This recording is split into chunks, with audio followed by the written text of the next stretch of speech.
Do you know what network marketers don't want to hear, but they desperately have to hear? Well, I'm going to walk you through the most obnoxiously long slideshow ever in this video today. That's also why I wear my most obnoxiously colored shirt today. I find that kind of appropriate. We're going to take a look at the longest slideshow from a network marketer who wants to teach other network marketers the uncomfortable truths they didn't want to hear, but they should hear. Welcome back to another anti-MLM video. I'm Christine. I'm glad you're here. And yes, I'm wearing my most obnoxious shirt. I love it. One of my nieces actually wanted to throw it away, and I said, hello? The color is glorious. You will for sure not throw it away. But full transparency, this shirt is pure plastic. So I wouldn't be wearing it outside or outdoors anywhere, or if I were to do house chores, because you're pretty much sitting in your own sweat if you move just the slightest bit. Maybe TMI, but yeah, it's for visual purposes only, and I love it. So welcome to another anti-MLM video. There is a lot happening in my home. Everybody is there, everybody is home, and everybody is currently crawling out of their caves, and they really want to make sure that we have really bad audio. I will try to edit out whatever is happening here today as good as possible. So if you hear background noise, it's not you, it's me. Well, it's my neighbors. But just saying, today is a noisy day in this household. So let's get started with a slideshow. This is the truth most network marketers won't want to hear, but desperately need to. Lately, I've had a lot of people drop into my inbox, not complaining, not being dramatic, just genuinely stuck. People who want this to work, people who are trying, people who are frustrated because it's not clicking yet. What specifically is not clicking yet? Like I said, it's the most obnoxiously long slideshow ever, so I will not stop at every sentence because otherwise we would be sitting here forever. But what does it mean it's not clicking yet? Does it mean they're not able to make an income, a profit at all? They're not making the millions they were promised they could achieve if they only were open-minded and if they were hustling and bustling and hungry and open for feedback, and they just did what their uplines told them, used the blueprint that was provided for them. I hope we get some more clarity. They don't need hype. They need clarity. Hello. And that is why I'm saying what I'm about to say. Ooh, this is dramatic. So what is this person saying? I'm not making sales. I'm not recruiting people. I feel stuck.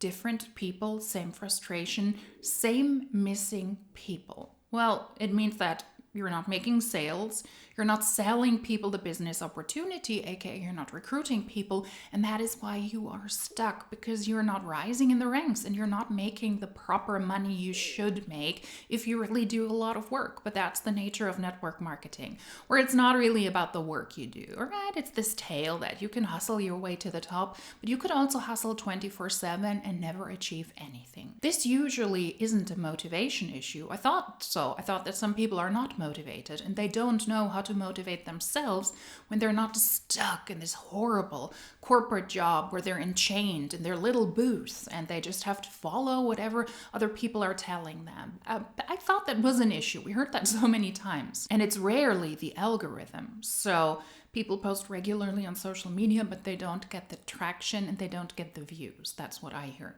And the more people take a look at your content, the more likely it is that you can sell to them and recruit them. And it needs to be consistently new people, because otherwise you will burn through your existing network. What I see most often is a skill gap combined with inconsistent self-leadership.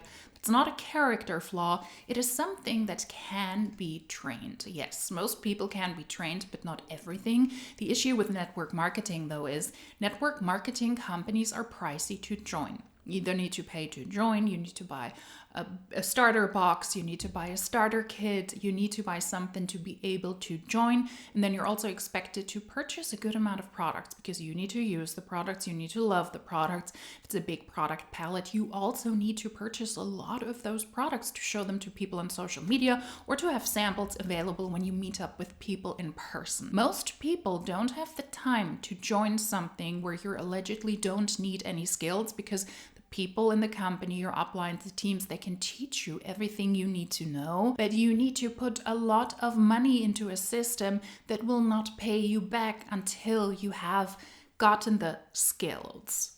It's simply something that most people cannot afford. When you strip everything back, 3 things matter most: social selling skills, sales, personal branding, self-leadership. No, it's really sales.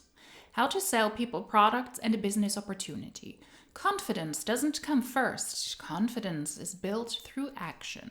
Well, some people have a good amount of confidence. As somebody who has always been rather confident also as a child, I can tell you, confidence is something you can have. It's part of a character trait, but when you learn and when you educate and when you have a formal education and you start at a job, then you also learn skills which will give you more additional confidence as well. Speeding through this, sorry, it's so many slides. I need to take a deep breath and sip on water. A lot of people think confidence should arrive before they act, so they hesitate, they overthink, they stay in preparation mode, and when results don't come in, they start looking outward instead of asking what still needs to be practiced. But it is helpful to have confidence, especially if you need to utilize social media and you need to be on lives and you need to speak up in team calls and on team calls to ask the proper questions. How can I benefit? What can you teach me? It requires confidence to speak up and to learn those skills. But if you have confidence, especially as a salesperson who has to utilize social media, it is good to also have confidence. How about we simply don't recruit people who are not confident yet? But then I guess network marketing would be dead. And yes, they need to practice while they pay into a system and get very little out. That's the downfall of network marketing. Imagine signing up to a gym with a personal trainer. You've got the equipment, the space, the program, everything you said you needed to succeed. A lot of people show up but stay on the sidelines. They watch other trains. They attend classes quietly. They avoid being seen struggling. They're present, but they're not really training yet. And after a few weeks, frustration kicks in. This isn't working. I'm not seeing results. Maybe it's not for me. Not because the plan was wrong, but because it was never fully followed. So it's your fault. If you join a network marketing company and you're not skilled yet, although you have the blueprint and everything, it's because of you. It's not because the company is not blowing up. It's not because of saturation in that company. It's not because of market saturation. It's because of you. It's the same in business. Watching reels and liking stories isn't learning social selling. Yeah. Saving posts isn't building a brand. Being on Zoom calls isn't leadership. Progress comes from participation. So we're shaming yet again those people who are not successful. Statistically speaking, in network marketing, most people need to be unsuccessful for the few people at the top to be successful. If we're talking about the recruitment aspect, which is the essential thing in network marketing, it's to recruit a team of people who you then can benefit of. It is shaming those people who are not successful because we're already assuming they are not successful because they haven't utilized the information they have been giving. Why do you think that people who are on social media now regularly because they need to post, because they want to make an income, their upline says you need to build a social media platform, you need to work on that to reach out to people on social media. It's easiest, but then on the side, you also need to speak to pretty much every person in your personal life.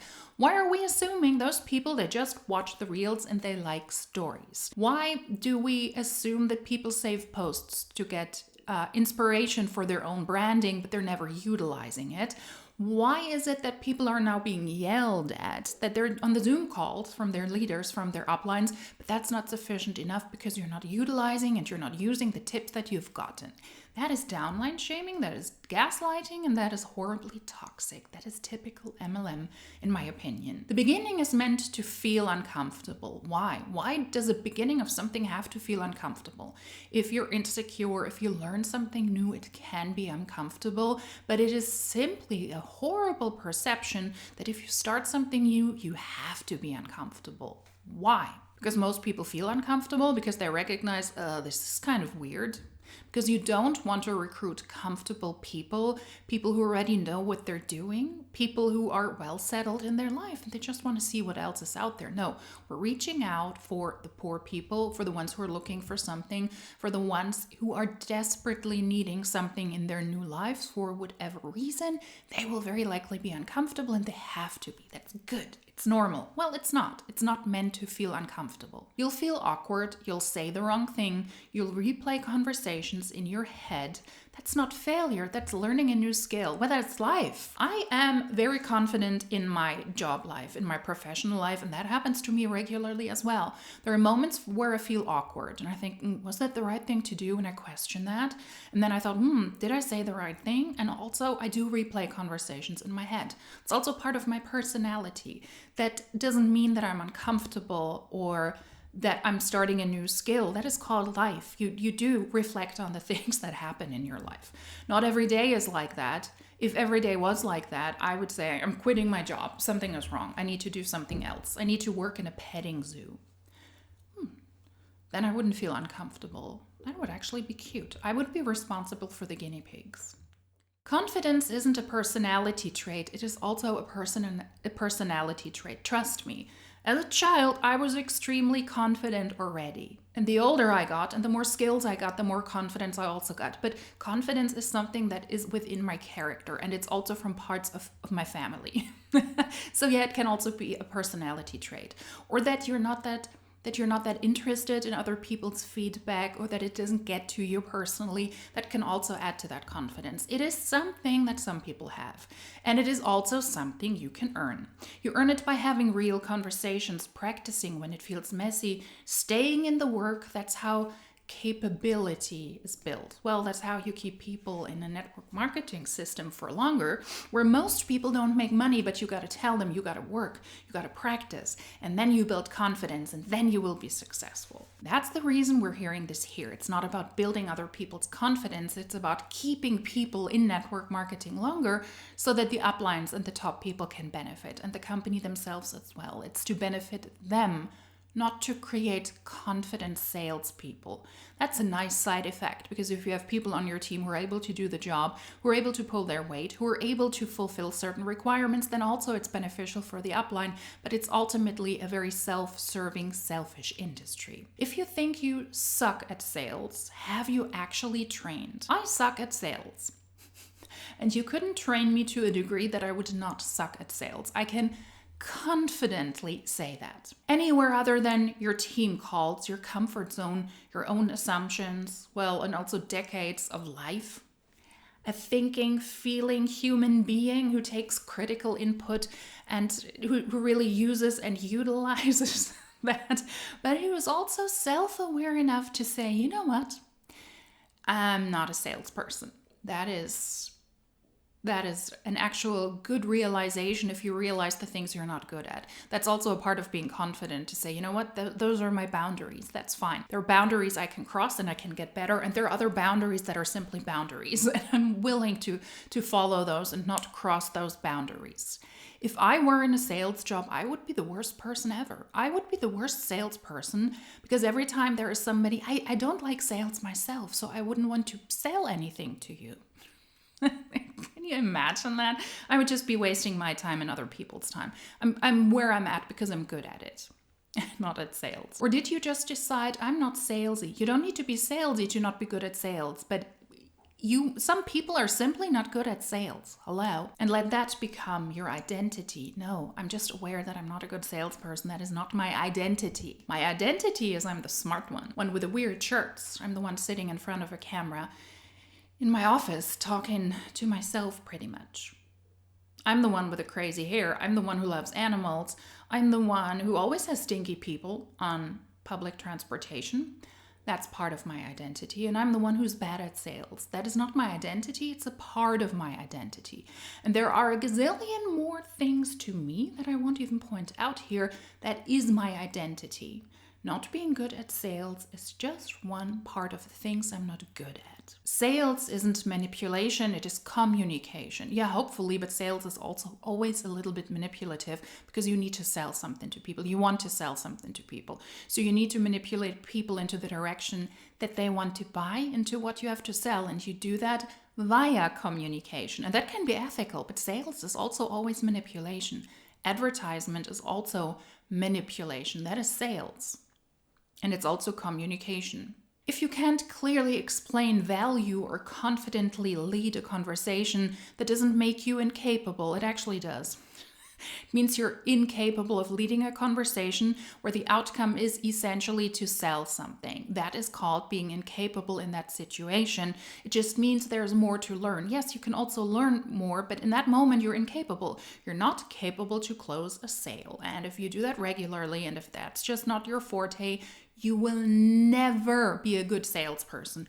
You might be better, you might develop better skills.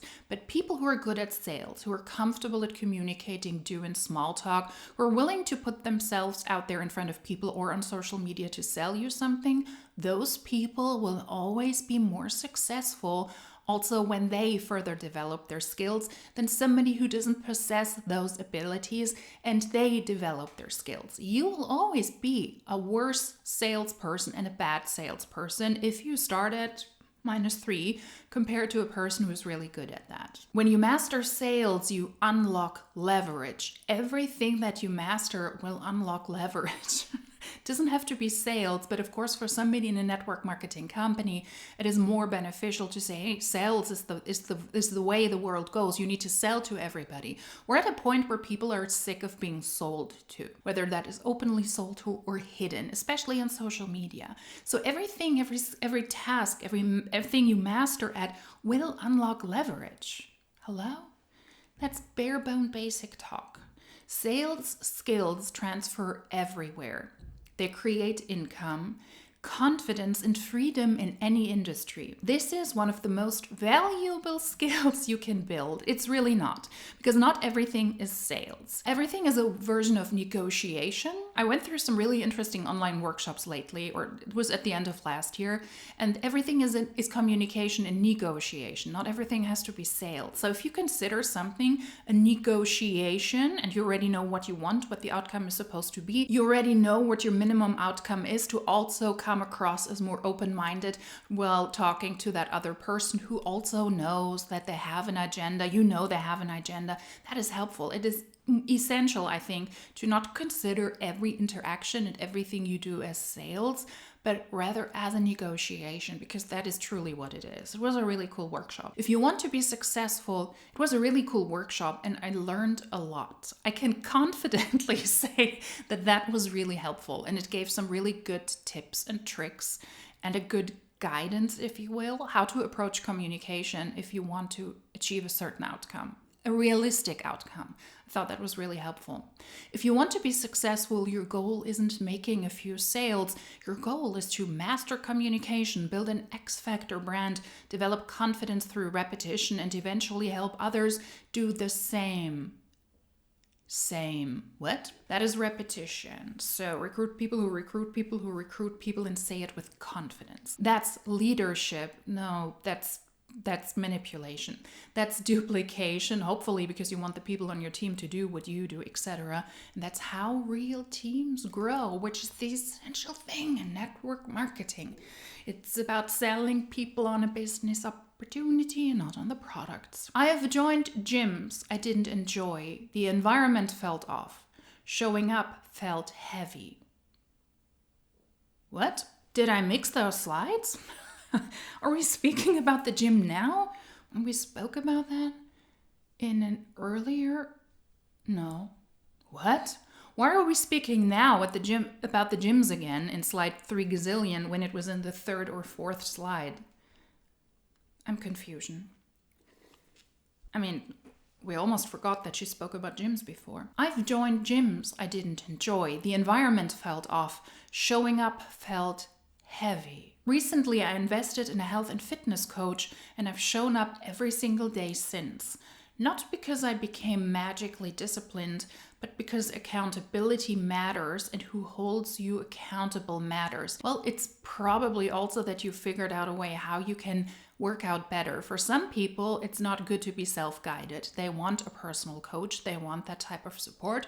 For other people, it's the other way around. When I go to the gym, I hate workout classes. I hate being with other sweaty people, especially yoga and Pilates. People joining there, they have those weird feet socks. I already want to leave the room when I see women with feet socks, and I think, oh, okay, no. They're like little gloves and they go around each and every toe. Oh, absolutely not. I'm not doing that.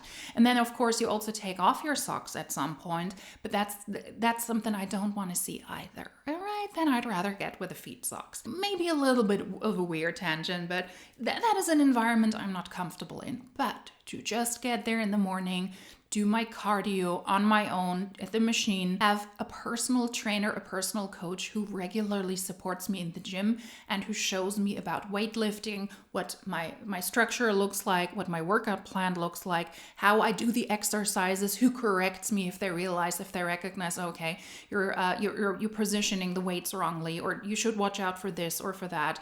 Watch out that you have a straight back so that you don't hurt yourself. It is helpful for me to have those people, and that's where I am thriving, and that's what I love. Also, in a gym environment, what I would not love is to go to workout classes regularly with people in that classroom. They're crowded, they're too close to me, and they wear weird feet socks. Not because I became magically disciplined, but because accountability matters, and who holds you accountable matters. Oh, I've read that before. Apologies. No, you didn't just become magically disciplined. You figured out a way how you can work out better and how you can work better, and that can be really, really helpful. Your mentor matters, true. Your community matters, true, but not for me when I'm in a gym. I don't want a community around me then. Your product matters, accountability matters. Unless you're the small percentage of people who genuinely thrive without support and take full ownership on their own. I think that could be actually me. Now, I don't work for myself and I don't work on my own. I work with a lot of people, but as somebody who feels comfortable also being on their own, I'm alone, but I'm not lonely. That is something that I can co-sign. And I'm also good at motivating myself, doing the things I need to do. They know who they are. Most people benefit from being supported. Yes, every human being needs support and community, but some need more and others need less. And that's also a skill, something you can confidently learn what side you're on. Do you need a community of people around you regularly? Do you thrive being a social butterfly? Do you love being in an office or speaking to people every single day regularly, speaking to friends and family regularly for hours each and every day? Or are you maybe more on the other side of that social spectrum? I know I'm more on the other side of that social spectrum, but of course I also don't live in isolation. This business doesn't reward spectators, it rewards people who practice, learn, and stay in the work. And that's the essential part. You can only fail when you leave. Yet again, a part of shaming the people who were not able to make it, who were not able to make a profit, who were not able to even recoup their expenses. The rest is just noise. Is that the last slide? Incredible. It is. That was a very noisy slide. That was the last slide. We made it. The most obnoxiously long slide I have ever seen, and most of it was just noise. Let me know what you thought about this one. Do network marketers, did they actually learn something when they stumbled across this slideshow, and with a short attention span we have in this day and age? Do you think they actually made it to the last slide? I'm not sure. This was a lot of words for saying, hey, sell, recruit, and stay in it. Otherwise, you're a failure. Thank you for listening in. It could have been an email. It could have been a Slack message. All right, thank you for listening in. Thank you for watching. If you liked this video, give it a thumbs up. Subscribe to the channel if you don't want to miss out on further uploads. And if you don't want to miss out on further uploads, hopefully I see you in my next video, next Friday, 1 p.m. Central European Standard Time. Until then, tschüss.